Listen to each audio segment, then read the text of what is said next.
Dumating na po yung bagay nating tools. Ang bilis ng delivery nito.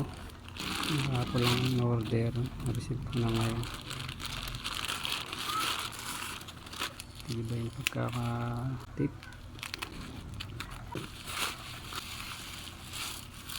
Yun. Tawag dito electrician knife.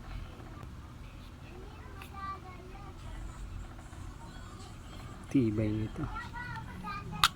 Hirap ano yun. Nakikinang. So yun yung blade. Ang splice to ng wire. Insulated na yung handle nito. Para kahit gumawa ka ng live line, mag-splice ka ng wire sa live, hindi ka magaground.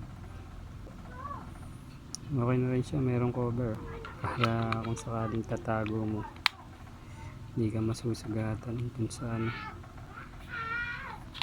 Tigas ah. Okay yung pagkaka nito, yung cover nya, hindi mabilis mahila. Naman ng pwersa. Ganda ng pagkakalak. Pag natanggal kasi itong takip, tapos bigla kayong mga ano dito, medyo matalas siya oh. Walang kutsilyo. Ayan, nakakatakot. Baka mahiwa kayo. Kaya kailangan niya ang cover na yan. So yan, testing natin yan. Dito ko siya gagamitin. Ito ko siya itatry. Using ko na to. Stable ko na yung wiring. Para itong tools na to magamit ko pa sa ibang emergency. Yan. Ito kasi wire stripper ko mapurol na. Yan o. Puro na kasi kalawang.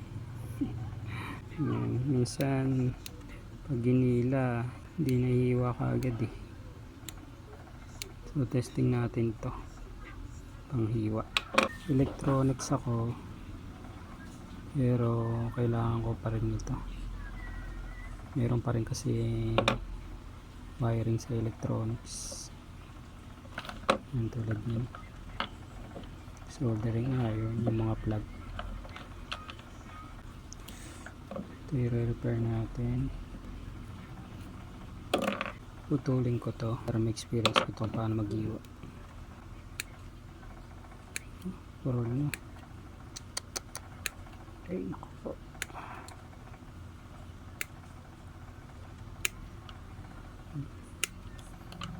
Yung hiwa capability nito para matest natin. Ingat kayo dun sa pagano hila. Baka bumalik sa kamay yung So tingnan natin yung hiwa capabilities nito.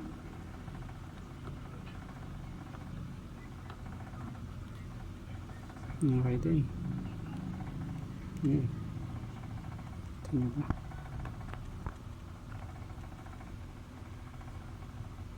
Yan siya. Ito yung hiwa niya. Mararamdaman nyo na tumatama na yung blade dito. Yan. Bagay ito sa mga solid wire. Yan. Pag stranded. Yan, napunit. Okay din yung talim. Talas. Yan. Para ka lang nagbabalat ng mangga.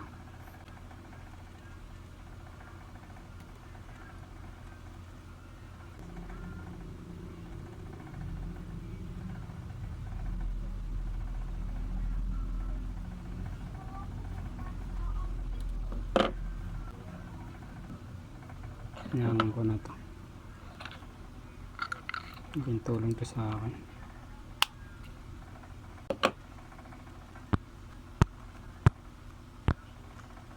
Mas prefer ko kasi nginangin yung wire kaysa ipulupot lang para mas matibay. Pero meron na mga twisting technique para kahit hilahin siya hindi may hila. pero mas prefer ko pa rin yung hihinangin para naka-stable na siya. Yung kapag wala kayong panghinang, pwede na yung twisting technique. So yan, gagamit ako ng shrinkable tube para hindi na ako gumamit ng electrical tape pang insulate dito. So hintayin lang natin minute yung panghinang. Ngayon ko muna itong malaki. So ito, naman muna natin yung mga wire. Mabilis kumapit.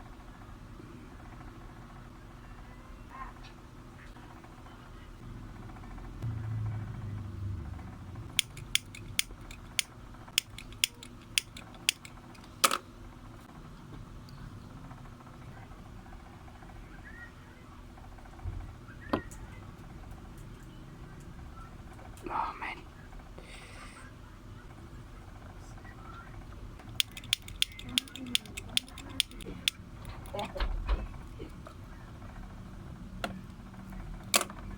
Ayos na. Lagyan ko pa ng pampatibay.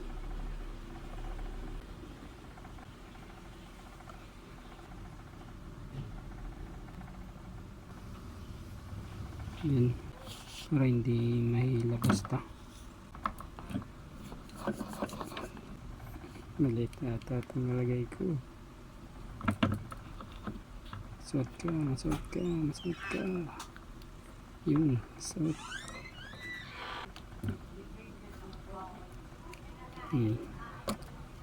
Yes, suot.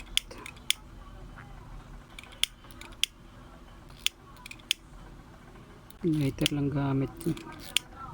Di pa ako nakakabili ng ano, mini blower. Gusto kong bumili nun eh. Maganda yun dito eh. Yung gamit sa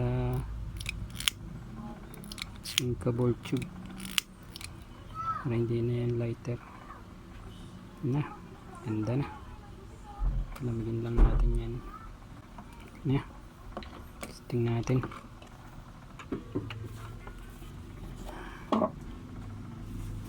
Okay na. Ilaw na.